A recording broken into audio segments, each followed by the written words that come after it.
Is there a problematic discrimination or even racism in Breaking Bad or Better Call Saul? That's what I want you to think with me. Welcome to The Walking Thinker. I love these shows. I love Breaking Bad, Better Call Saul. I think they're excellent. The acting, the direction, the production, and especially the symbolism. But in the last season, season 6, in episode 8, a spoiler alert, 2 of the main antagonists are having a fight, and eventually one dies. So Gustavo Fring, one of the best villains in TV history, against Lalo Salamanca. The actors are amazing, but I had the impression that when these two characters collided, there wasn't that much depth in their conflict. In contrast, when these two characters confront our protagonists, there's a lot of spikes. Why? I think these two characters, Lalo and Gustavo, in the page, they're the same character. What do I mean?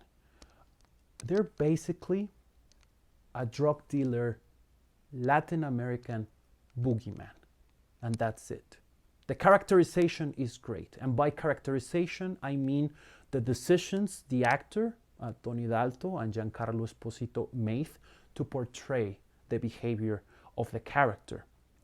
But when we talk about the motivations of the character, I think that it's flat. They're looking for revenge, and that's basically it. And when we explore the motivations of other characters, like Mike Ehrmantraut, or even Walter White or Jesse Pinkman, we're going to find that there's a lot of depth. They have monologues in which they try to articulate their emotions, and we feel compassion and empathy for them, even if they're basically criminals.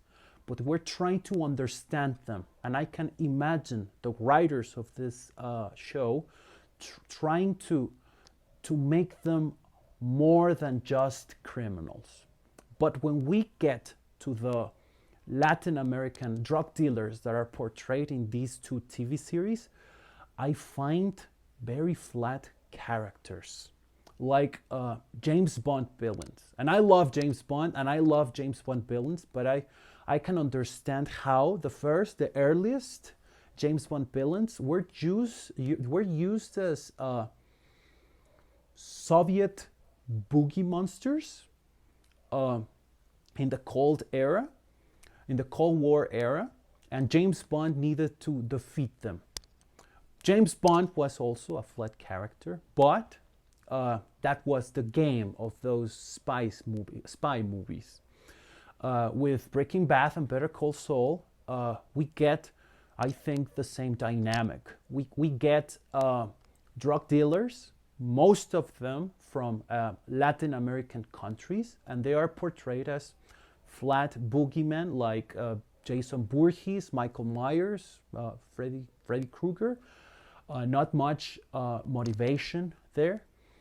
And I think that's a bias. I think that could be called discrimination. I don't know if that's racism.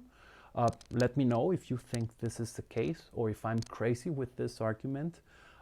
Because we get to explore the white characters with one light and the brown characters with another light. And being Mexican, this is worrisome for me because culture that speaks about the drug dealing world, narcotráfico, these TV series, they have consequences.